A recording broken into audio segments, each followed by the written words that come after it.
Assalamualaikum warahmatullahi wabarakatuh. Alhamdulillahi rabbil alamin. Wa afdalus salati wa atammut taslim ala sayyidina Muhammadin al-amin wa ala alihi wa ashabihi wa tabi'in tabi'in lahum bi ihsanin ila yaumin aqim. Allahumma rabbi shrah li sadri wa yassir li amri wahlul 'uqdatam min lisani yafqahu qawli. Subhanaka la ilma lana illa ma 'allamtana innaka antal alimul hakim. Wala hawla wala quwwata illa billahil aliyyil azim. Allahumma ja'alna minal ladzina yastami'una al-qawla fayattabi'una ahsana. Allahumma nawwir qulubana, ya Allah, ya Tuhan kami, kau terangilah hati kami ini, ya Allah, binuri hidayatik, dengan cahaya petunjuk daripadamu, ya Allah.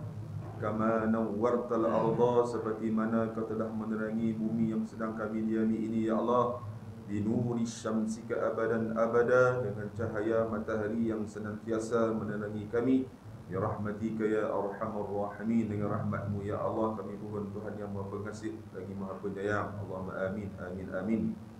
Amma ba'd.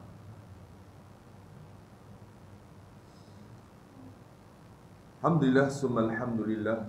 Sama-samalah kita memanjatkan kesyukuran kepada Allah Azza wa Jal dengan limpah rahmat, inayah, taufik dan hidayah daripadanya. Kita masih lagi dipanjangkan usia hingga saat ini, diberikan kesihatan hingga saat ini, diberikan kelapangan hingga saat ini, diberikan segala-gala nikmat yang tidak terhitung banyaknya daripada Allah Azza wa Jal. Marilah sama-sama saya mengajak diri saya dan tuan-tuan sekalian, kita gunakan segala nikmat Tuhan bagi kepada kita ni. Sama-samalah kita mengabdikan diri kita kepada Allah Subhanahu wa ta'ala, mempertingkatkan keimanan, ketakwaan kita kepada Allah. Selepas kita sembahyang maghrib berjamaah, kita tunggu saat hingga Isyak untuk mendengar pesanan, nasihat, taujihat, wasiat daripada Nabi SAW. Mudah-mudahan sedikit bekalan dan amalan yang kita nak lakukan di atas muka bumi ini menjadi hitungan amalan yang baik di sisi Allah Subhanahu wa ta'ala untuk kita, sebagai tiket untuk kita masuk syurga Allah Subhanahu wa ta'ala kelak. Dan mudah-mudahan juga Allah Ta'ala ringankan siksaan kita ketika mana sakaratul maut. Walaupun kita ni banyak dosa yang kita lakukan kepada Allah Subhanahu wa ta'ala, tapi kita minta kepada Allah, mudah-mudahan Allah Ta'ala permudahkan ketika mana sakaratul maut.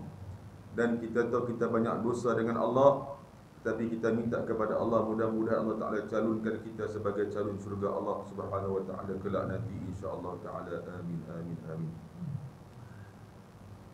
Faham tuan-tuan dan puan-puan sekalian? Lama tak jumpa, rindu rasa di hati. Last kali kita jumpa bulan 2 lah, bulan 9, 7 bulan lebih kurang tuan-tuan. Sedih jumpa. Tak jumpa langsung lah. Malam ni insya-Allah kita nak sambung kembali kuliah pesanan yang telah diberikan oleh baginda Nabi SAW melalui perantaraan malaikat Jibril alaihissalam, mukjizat kubra Al-Quranul Karim, kalamullah daripada Allah Subhanahu wa ta'ala. Kita masih lagi membicarakan bab yang ke-7, cerita tentang sedekah. Kita terlampau tuan-tuan, sedekah. Panjang bab ni. Lepas ni kita masuk bab yang ke-8 pun cerita tentang sedekah lagi. Sebab apa tuan-tuan? Sebab hikmah, kebaikan, kelebihan sedekah itu cukup hebat di sisi Allah Subhanahu wa ta'ala. Jom kita tengok. Qala al-musannifu rahimahullahu ta'ala wa nafa'ana bi'ulumihi walil muslimina fid darain amin. Berkatalah penulis kitab ni, mudah-mudahan Tuhan bagi rahmat kepadanya dan kepada kita semua sekali yang hadir pada malam ni, amin. Ke surat 112 kitab saya. Kita masuk bab mengenai perbuatan baik dapat melindungi diri dari kejahatan. Dia punya tajuk dia tu, perbuatan baik dapat melindungi diri dari kejahatan. Dari Ummu Salamah radhiyallahu anha wa ardaha, bahwasanya Nabi sallallahu alaihi wasallam bersabda, perbuatan baik itu dapat melindungi dari kejahatan. Bersedekah secara sembunyi-sembunyi itu dapat memadamkan murka Tuhan, dan bersilaturrahim itu dapat menambah usia. Setiap kebaikan itu merupakan sedekah. Orang yang melakukan kebaikan di dunia merupakan ahli kebaikan di akhirat. Ahli kemungkaran di dunia merupakan ahli kemungkaran di akhirat. Sedap kata-kata Nabi sallallahu alaihi wasallam. Apa kata Nabi? Nabi habaq mai kepada kita ni, perbuatan yang baik itu melindungi kita daripada kejahatan. Sedekah sembunyi-sembunyi lebih baik, kata Nabi sallallahu alaihi wasallam, bahkan dia memadamkan murka Allah Subhanahu wa taala.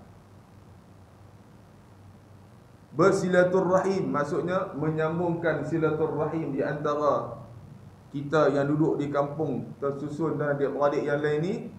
Formula dia, kata Nabi, memanjangkan usia. Tuan-tuan nak umur panjang, tak payah duk ambil suplemen macam-macam.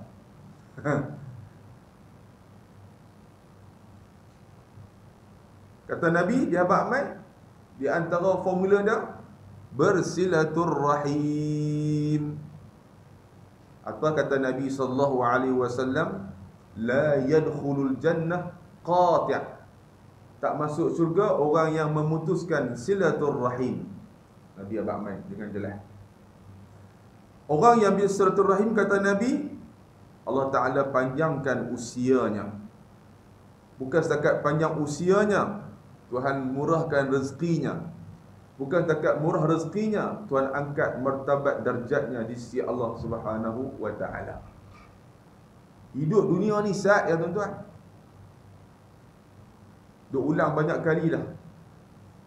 Hebat tak mana kita atas muka bumi, bila sampai masa dia, Tuhan nak ambil nyawa kita, jalan. Nabi SAW diuji oleh Allah Subhanahu wa Ta'ala ketika mana berusia 60 tahun. Nabi tunggu kelahiran. Nabi wafat umur dia 63. Masa umur dia 60 tahun, Tuhan bagi rezeki kepada dia, dapat anak daripada isterinya Maryam Al-Qibtiyah. Umur 60. Nabi diuji dengan anaknya yang ramai tu, yang dapat sebelum ni 7 orang kan, 3 lelaki 4 perempuan. Semua meninggal dunia kecuali seorang saja, Sayyidatina Aisyah radhiyallahu anha wa ardaha. Maka dicemuh, dihina, dipeli oleh Arab Quraisy ketika itu. Tengok Nabi ni, kata seorang Nabi tapi tak ada langsung bakal keturunan dia, kan? Kita bila dapat anak lelaki, dia kata dah, ni waris kuat ni. Nabi tak ada, diuji oleh Allah, tak ada. Ada seorang je, Sayyidatina Aisyah radhiyallahu anha. Fatimah silap. Aisyah ni isteri lagi. Syed B semua tak dengar. Sayyidatina Fatimah radhiyallahu anha wa ardaha. Yang lain semua wafat. Tapi masa umur dia 60 tahun, Allah Ta'ala bagi rezeki kepada dia, dapat anak, nama dia apa dia? Ibrahim. Nabi rasa seronok, gembira dah dalam usia dia akhir-akhirnya 60 tahun. Nak buat main orang lelaki ni 60 tahun pun kalau bagi nak darah, seronok. Hebat kejantanan orang lelaki ni. Orang lelaki ni tak ada menopause tak lelaki? Ha? Menopause.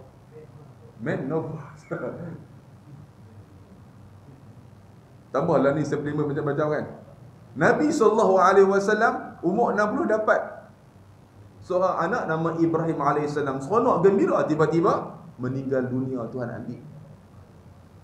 Allahu Akbar. Lalu Nabi menangis. Riwayat kata Nabi menangis, tuan-tuan. Menangis. Sampai satu hari Abu Hurairah tanya, "Ya Rasulullah, pasal apa kau menangis wahai ya Rasulullah? Bagaimana aku tak menangis?" Kan kita duduk tunggu anak lama kan, tiba-tiba Tuhan ambil. Tapi aku redha di atas ke apa? Tuhan bagi ni pun kehendak dia, Tuhan ambil pun kehendak dia, maka aku redha. Nabi SAW umur 60 tahun dapat anak lelaki nama Ibrahim, Tuhan ambil. Tuan-tuan, diuji oleh Allah Subhanahu wa taala. Kita tuan-tuan, walau kita ni umur yang panjang, kalau kita hidup di atas muka bumi ni tak mau duk berkawan dengan orang, maka susahlah tuan-tuan. Nabi habaq mai kepada kita ni apa dia? Orang yang bersilaturrahim itu dapat menambahkan usianya. Jadi janganlah duk keli, duk keduh, duk tegak, duk tarik muka com dan sebagainya. Okey. Setiap kebaikan itu, kata Nabi, merupakan sedekah. Orang yang melakukan kebaikan di dunia merupakan ahli kebaikan di akhirat. Ahli kemungkaran di dunia merupakan ahli kemungkaran di akhirat. Dia dua choice kan? Dua pilihan. Dunia, akhirat. Dia tak ada R&R, tak ada.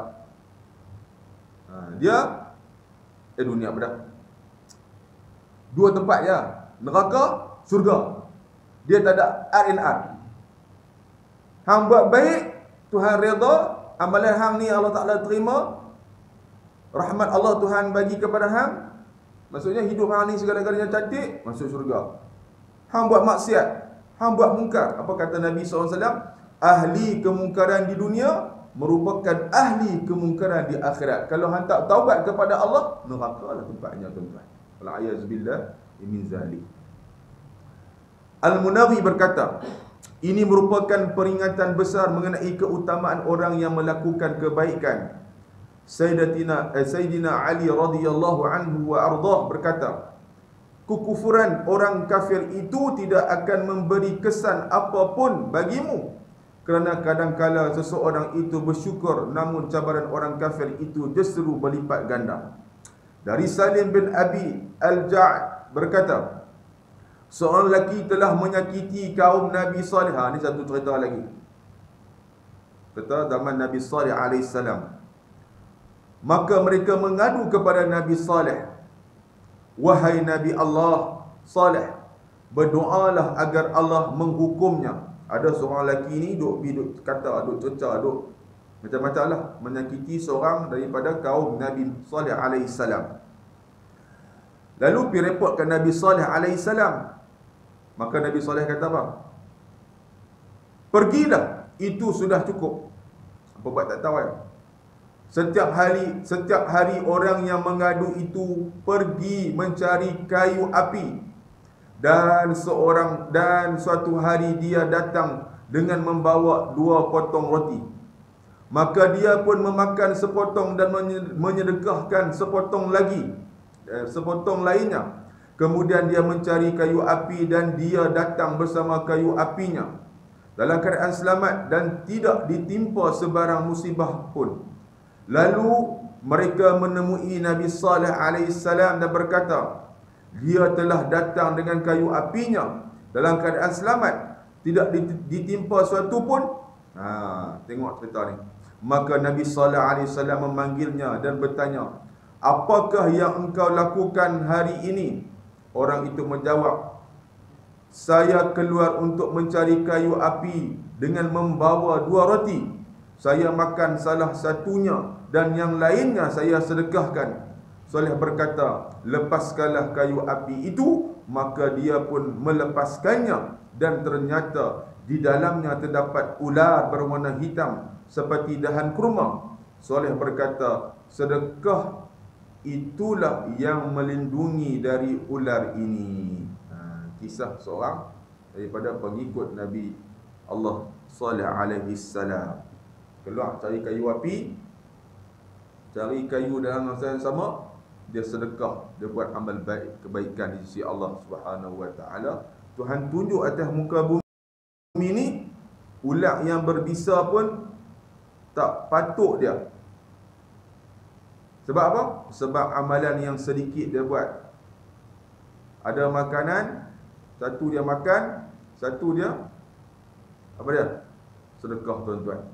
Ini di antara amalan-amalan yang dilakukan oleh salafus salih alaihi wassalatu wassalam, yang menunjukkan kepada kita hebatnya sedekah ini.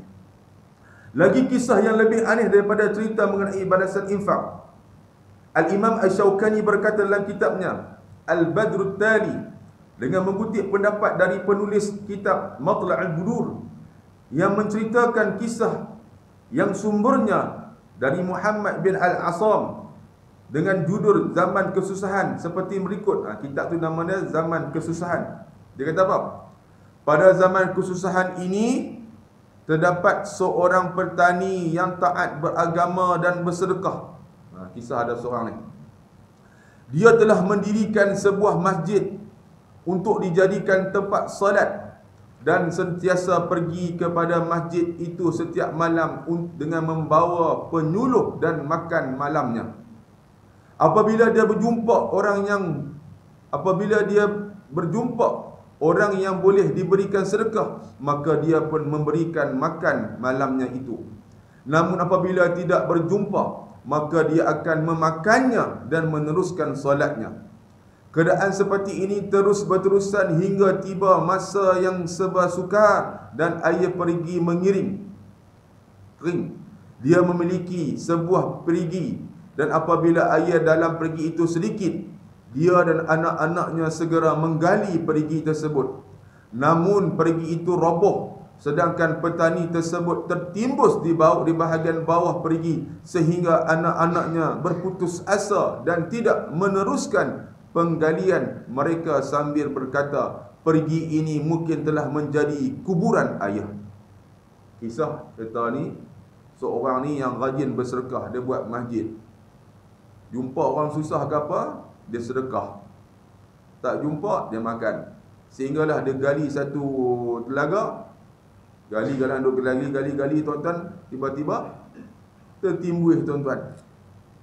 Bila tertimbun, anak dia korek balik, tak jumpa. Korek, gali tak jumpa. Last kali anak-anak dia kata apa? Mungkin perigi ini menjadi kuburan ayah dia. Putus asa. Padahal sebenarnya ketika perigi itu roboh, petani telah berada di lorong perigi, dan di pintu lorong itu terdapat sebatang kayu yang menahan batu-batu jatuh menimpanya. Rupanya ada satu kayu duk tahan ayah dia ni. Tahu mana tuan-tuan perigi dalam tu? Tak tahu, tuan-tuan. Orang dulu kan zaman Arab ni kan, nak dapat air pun susah. Setelah itu, tuan-tuan, maka petani itu pun hidup dalam kegelapan sangat. Setelah itu, penyuluh yang selalu dibawanya ke masjid pergi kepadanya. Dia pergi masjid, dia dah bawa satu macam toslik, tuan-tuan, makanan. Riwayat kata, masa dia duduk dalam telaga tu, jatuh dalam perigi tu, gelap-gelemat, tiba-tiba penyuluh, kita kata toslik dah, mai kepadanya. Lalu dia kata apa lagi? Begitu juga makanan yang selalu dibawanya setiap malam juga datang kepadanya. Masya Allah. Dengan penyuluh dan makanan inilah dia dapat membezakan antara malam dan siang. Ni kelebihan orang yang bersedekah, diceritakan dalam kisah ini. Petani tersebut terus hidup di dalam perigi, dan dalam keadaan seperti itu selama 6 tahun. sehingga suatu ketika anak-anaknya terfikir menggali perigi yang untuk digunakan kembali. Lepas 6 tahun dah, anak-anak fikir habis, kita korek balik je. Pokok jumpa balik ayam ke apa dalam ni. Tiba-tiba tuan-tuan, apa terjadi? Maka mereka menggalinya sehingga sampai di kebahagian bawah perigi tersebut. Mereka merasa hairan ketika mendapati ayah mereka masih hidup. Subhanallah. Sambil bertanyakan keadaannya, lalu ayahnya menjawab, penyuluh dan makanan yang aku bawa ke masjid sentiasa datang kepadaku sebagaimana aku membawanya sebelum terjadi musibah ini. Subhanallah. Tuan-tuan main masjid, surah ni bawa tasbih tak? Tak. Bawa. Jadi saksi. Jadi musibah ke apa? Tak, ni bukan kata ni kisah yang dibawakan dalam Imam Al-Shawkani. Maksudnya kisah yang hebat seorang petani. Tuhan tunjuk kepada zaman tersebut, pergi masjid, pergi surau, semejit bawa tasbih. Tiba-tiba diuji oleh Allah Subhanahu Wa Taala musibah tersebut. Bukan kata sehari dua, 6 tahun dah tertimbun duduk dalam telaga tersebut. Hidup. Tuhan hantar kepada dia apa dah? Peneman tasbih tersebut dengan makanan yang dia sedekah. Ada tak makanan kot ni? Tak ada. Bagi dia. Dulu kuliah, dulu ingat kita duduk kampung-kampung kan. Bila pergi kuliah ada makan cucuk keria ke, pun talam ke. Ada.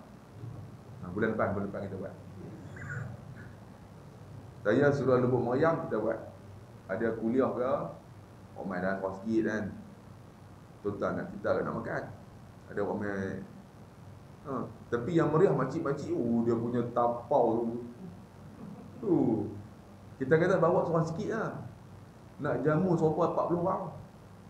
Tapi bagus juga berkongsi. Ni buat tepung talang, ni buat tabak, ni buat apa nama cok korea, ni karipah. Tak pakai duk makan seorang sikit. Tuan-tuan, habis kuliah tu, tak lebih tu, hang balik pula. Awak tadi hang bawa apa? Tu tak aku ambil ni. Hang ambil ni tuan-tuan. Seronok. Kita kena buat balik budaya ni tuan-tuan. Lepas kita buat. InsyaAllah tuan-tuan. Dah sebab apa ni? Cerita dah jadi ni. Orang buat main makanan, jamu makan. Bukan kaleng-kaleng. Kan? Benda ni. Bukan besya-besya. Jamu pula kita ni talibul ilm. Talibul ilm maksudnya penuntut ilmu. Malaikat bagi rahmat, doa kepada kita. Subhanallah, Masya Allah. Benda ni tak nampak, tapi Tuhan tunjuk dalam kisah ni dah jadi sungguh. Terkambuh pak mereka ni 6 tahun kemudian pergi korek balik, hidup. Dia habaq dua benda ni yang aku buat dalam atas muka bumi dunia dulu ni kan, Tuhan bagi kepada aku masa hidup ni lalu tu juga. Apa dia? Penyuluh, kita kata tasliat lah. Duk bagi suluh kat aku ni setiap hari siang malam, tuan-tuan.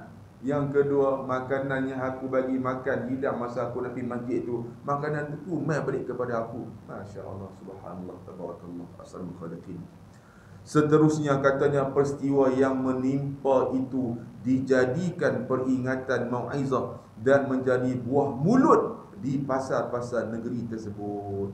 Maksudnya cerita ni waridlah. Kita tak tahu benda ni, tapi ada terjadi. Lagi, dermawan alim yang salih dalam berinfak. Para ulama alim yang salih merupakan mereka yang dermawan, yang mulia. Mereka menguruskan harta dan sedekah dengan baik. Abdullah bin Mas'ud radhiyallahu anhu wa arda pernah ditanya tentang siapakah orang yang berakal itu. Dia menjawab, orang yang menyimpan hartanya di tempat yang tidak dimakan oleh ulat dan tidak diketahui oleh pencuri, iaitu di langit. Subhanallah, sedap kata-kata dia. Kan kita simpan harta kau ni, habis. Simpan kau rumah pun jerit. Saya cerita dulu kan, saya ni koleksi lah, duk simpan duit-duit amanah saya duk merantau ni. Australia ke, duk Jerman ke, Belanda ke, apa ni hak saya pergi ni tuan-tuan, Vietnam ke, Jepun ke apa, simpan abuh dalam macam kita duk macam simpan stem tu lah, simpan seronok, simpan punya simpan tak atas kepala lemari tu yang saya cerita dulu kan. Rumah saya pula ni dah hebat dah, buat lain tu, aneh-aneh di Kedah balon habis licin. Kita duk jaga ni kan. Allahu Akbar. Tu kata tu, benda atas muka bumi ni tak kekal. Apa kata Ibn Mas'ud bila tanya ni, kita apa? Orang yang menyimpan hartanya di tempat yang tidak dimakan oleh ulat dan tidak diketahui oleh pencuri, iaitu di langit surga. Sedangkan Al-Hasan bin Ali radhiyallahu anhuma tidak pernah menolak permintaan orang. Dia pernah diminta oleh seseorang, maka dia memberi kepada orang yang meminta itu sebanyak 10,000 dinar. Lelaki itu berkata, saya tidak boleh membawa wang sebanyak ini. Maka dia memberikan serbanya. Oh dia, apa ada bagi tuan-tuan. Satu riwayat kisah Abu Hurairah radhiyallahu anhu wa arda, sahabat Nabi yang hebat, taat kepada Allah dan Rasulnya, banyak hafal hadis. Nama dia Abdul Rahman bin Sakh. Nama panggilan Abu Hurairah radhiyallahu anhu. Satu hari Abu Hurairah ni tak ada makanan, lapar. Pilah keluar, duduk tepi jalan. Tengok siapa-siapa lalu, kok-koklah ada habuan hari tu. Duduk tunggu tepi jalan, tiba-tiba lalulah Sayyidina Abu Bakar radhiyallahu anhu. Saja-saja kok-kok ni, dia pun test. Ya Abu Bakar, nak tanya apa kat aku? Okey, baca ayat Quran sekian. Dia pun baca, kok-kok dah dapat upah kan. Tiba-tiba Abu Bakar buat tak tahu, lalu itu kan. Tunggu lagi, mai Sayyidina Umar Al-Khattab radhiyallahu anhu wa arda. Macam tu juga dia buat, dia tanya Abu Bakar, Sayyidina Umar. Tanya kok-kok ada habuan. Tiba-tiba tak ada. Lalu je tu tiba-tiba duk tunggu. Lalulah Nabi SAW. Lalu Nabi tuan-tuan ketika itu, ni mesti ada can. Bila lalu Nabi, Abu Hurairah tengok, Nabi pun tersenyum. Ada habuan ni. Perut lapar ni, duk ikat dengan batu kat perut dah. Kita kadang-kadang terfikir pula, ada orang zaman tu sampai tak tu. Oi, ada. Mereka punya hebat, ketaatan mereka ni kepada Nabi ni, kira Nabi, apa Nabi kata ni, kalau boleh nak bagi semua. Tu kan, saya tahu kan. Sampai satu ketika Abu Bakar bagi semua, apa hal tinggal, tak ada apa kecuali Allah dan Rasul. Itu dia. Sedekah habis-habisan untuk Islam. Demi dakwah Islam ni, habis. Kita kira habis-habis cokia pun beras dah kat rumah. Ya, PKP baru ni, hari tu bulan 3 kan. Beras ada, telur ada, sardin.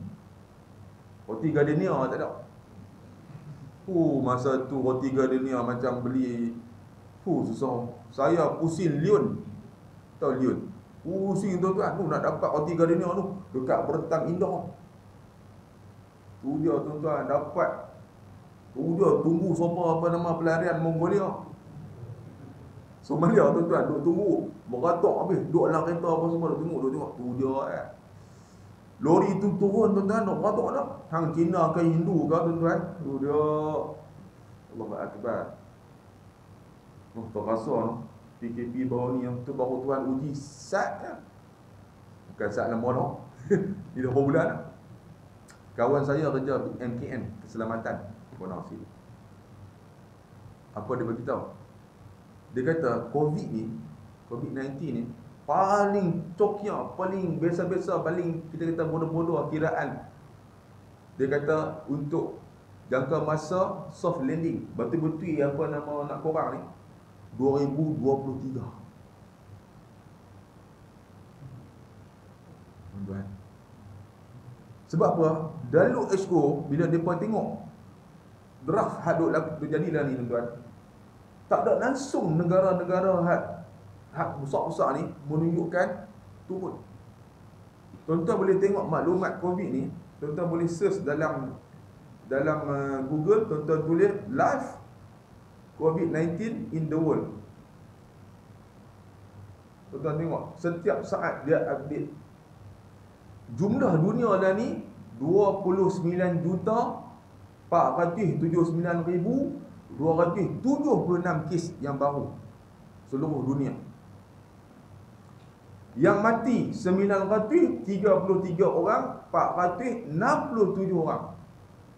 Yang recovered berapa? 21,300,263 orang.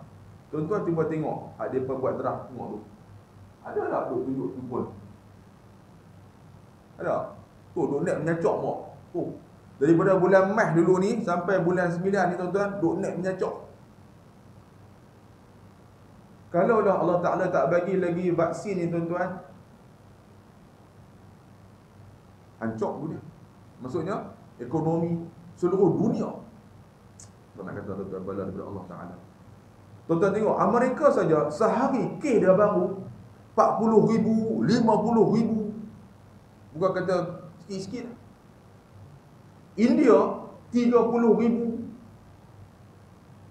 Amerika lah ni ranking nombor 1, 6.7 juta orang. India 4.9 juta orang. Brazil 4.3 juta orang. Oh, main juta punya dua dah. Kalau macam ni tuan-tuan, dia punya lingkup dunia. Lima saya abang MKN. Negara miskin ni orang kaya. Negara miskin orang kaya. Contoh Indonesia.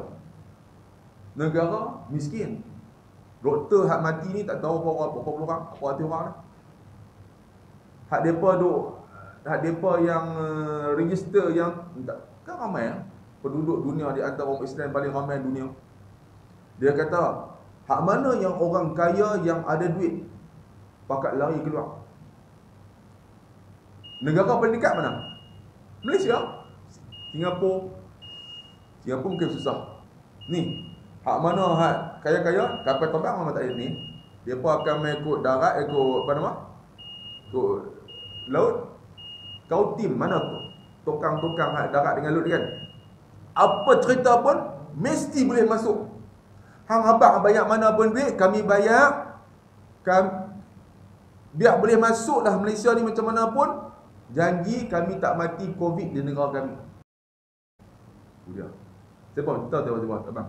Dia kata apa? Kalau masuk Malaysia pun lebih kurang kena tangkap. Masuk dalam penjara confirm boleh makan, sakit boleh. Takkan dia pun nak biar kot. Tapi negara aku, dia kata, ada duit pun belum tentu boleh hidup. Jadi dia akan keluar tuan-tuan. Orang kaya-kaya. Tu kan masuk lebih banyak lorong-lorong tipu ni tuan-tuan. Marine duk melilak lah. Takkan nak jaga sampai 24 jam. Kan? Dikatakan tu perariran antarabangsa tu berapa ribu dah bot-bot nak masuk ni. Duduk berminggu, bahkan ada berbulan. Mai daripada Vietnam, mai daripada apa tu? Myanmar, nak masuk ke Langkawi ke mana tuan-tuan ni. Ni memang saya sendiri yang bahagian ni dia beritahu dia tahu. Allahu Akbar. Tuan-tuan, Tuhan uji kita dengan satu ya, benda tak nampak, tapi bila kena yang qalu inna lillahi wa inna ilaihi raji'un. Allahu Akbar. Azan noh. Okey, dah azan okey. Sikit lagi noh. Dia kata apa? Seseorang datang kepada Sa'id bin Al-Ash radhiyallahu anhu meminta sesuatu, maka dia memerintahkan pembantunya untuk memberinya wang sebanyak 500.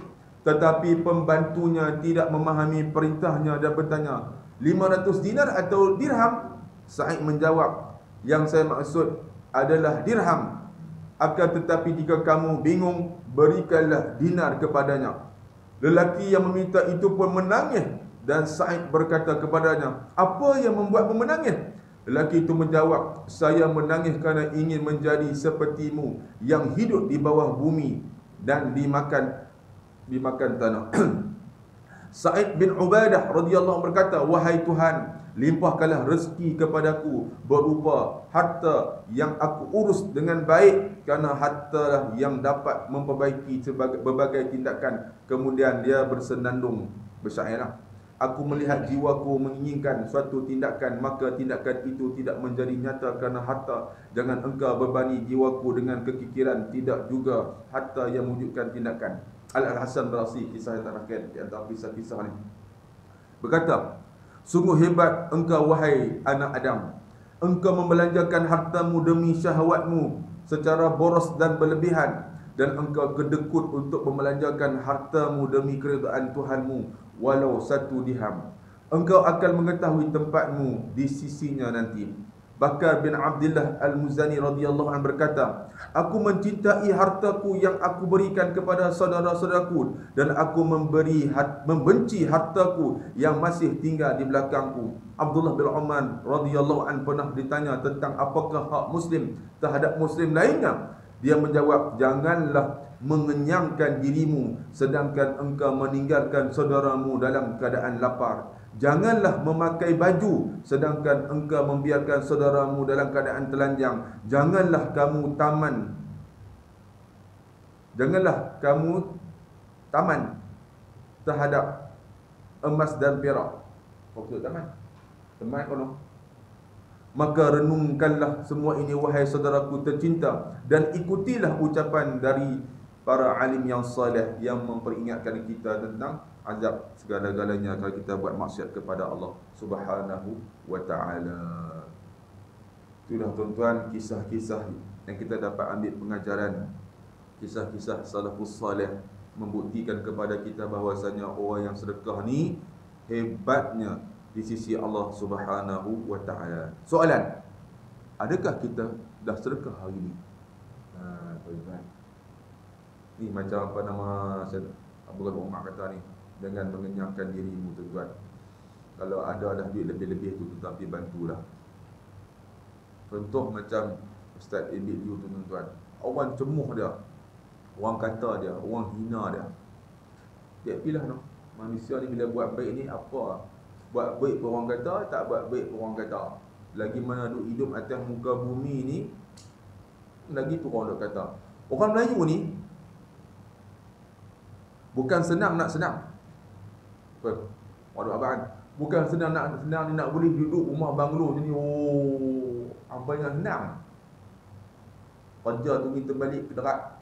Tapi orang Melayu kita senang tengok orang kita tak senang. Tidak.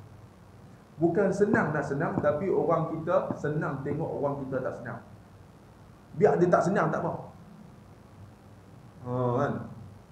Bila dia senang tu, mula asal dengki lah apa kan. Biar bila dia bergerak badan kau seronok tepuk tangan.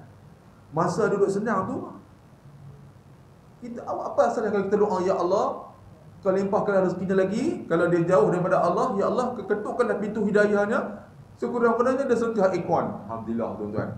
Buat pagar surau, alhamdulillah tuan-tuan kan. Doa lah, walaupun dia ni tak main ke surau ke apa tuan-tuan, doa. Tapi orang kita ni tengok surau tak pernah main. Kita ni senang tengok orang kita tak senang. Sedangkan Nabi SAW ajak kepada kita, apa salahnya kalau kita doa kepada orang, biarlah Allah Ta'ala yang menentukan segala-galanya. Sebab itulah tuan-tuan, janganlah hasad dengki sesama kita. Eratkanlah silaturrahim, hubungkanlah silaturrahim. Yang penting tuan-tuan, kita buat semua ni ikhlas kerana Allah. InsyaAllah Allah Ta'ala akan bagi ganjaran, tak di dunia, dalam syurga Allah di akhirat kelak nanti, InsyaAllah Ta'ala. Amin, amin, amin, InsyaAllah. Lepas ni kita akan sambung seruan Allah yang ke-8, pahala sedekah dan etika mengeluarkannya. Pahala sedekah, lepas tu ada pula etika yang macam mana cara-caranya kita nak sedekah ni. InsyaAllah Ta'ala, amin. Kita sambung lagi pada bulan depan. Panjang umur, murah rezeki. Kalau COVID ni pun habis, minta Allah Ta'ala jauhkan kita daripada keluarga kita, daripada semua ni. Member saya Talah tu kan PKPD dekat apa nama Aman Jaya kan, Taman Melur, taman apa tu, Kan baru ni habis kan. Dia pun kata, ustaz, siapa sabuk air raya duduk dalam rumah, keluar ni boleh main? Duduk dalam. Dia kata macam duduk dalam penjara ustaz. Hampa tak kena, hampa tak tahu lah. Kami kena dah. Sampai nak keluar sembang dengan jiran pun tak boleh, dia kata. Dia makan orang bagi, cukup makan orang hantar. 2 minggu ustaz macam penjara. Habis lepas tahap baru ni kan. Dia berkata buat dengan kenduri pulut macam semua kaya. Boleh beretun tembok. Bomba seronok.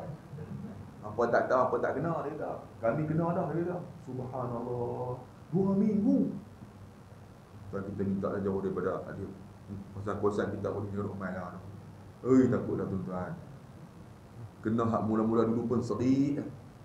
Keluar jalan, dia kata macam tu 70-an. Nak tengok kereta biji dia. Dulu nak lintas kau ni 3 minit, 5 minit. Bila nak boleh kan. Bagi nak pergi kerja tuan-tuan bayar. Dia punya cemuih. Saya tu tak pernah kereta. Apa kereta hujan panas kan naik motor. Tu pun nak lintas tuan-tuan. Kadang-kadang tu daripada Kuala Lumpur Wayang tu sampai Pantai Indah, main aku jaga tepi. Baru boleh keluar. Kalau duk tunggu pacak tu sampai maghrib tak boleh keluar tuan-tuan.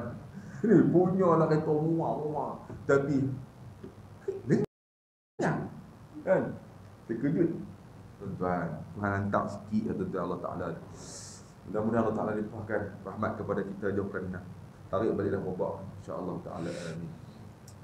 A'udzu billahi samii 'alim minasyaitonir rajim. Bismillahirrahmanirrahim. Allahumma shalli 'ala sayyidina Muhammadin fil awwalin wal akhirin wa sallam radhiyallahu tabaraka an sayyidatina ashabi rasulillahi ajma'in. Allahumma lakal hamdu wa ilaikal mushtaka wa antal musta'an wa ilaikal tuklani wa la hawla wa la quwwata illa billahil 'aliyyil 'azim.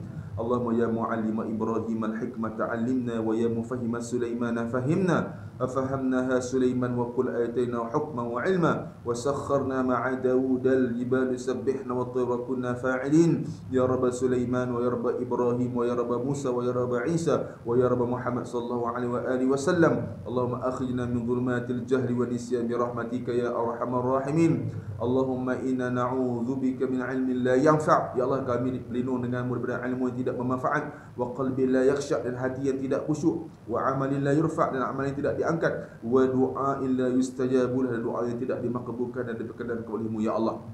Allahumma inna na'udzubika minal baras wal juni wal juzam wa min sayyi'il asqam khasatan coronavirus. Allahumma rabbana atina fid dunya hasanah wa fil akhirati hasanah wa qina adzabannar. Wa sallallahu alaihi sayyidina Muhammad walhamdulillahi rabbil alamin. Taqabbalallahu minkum.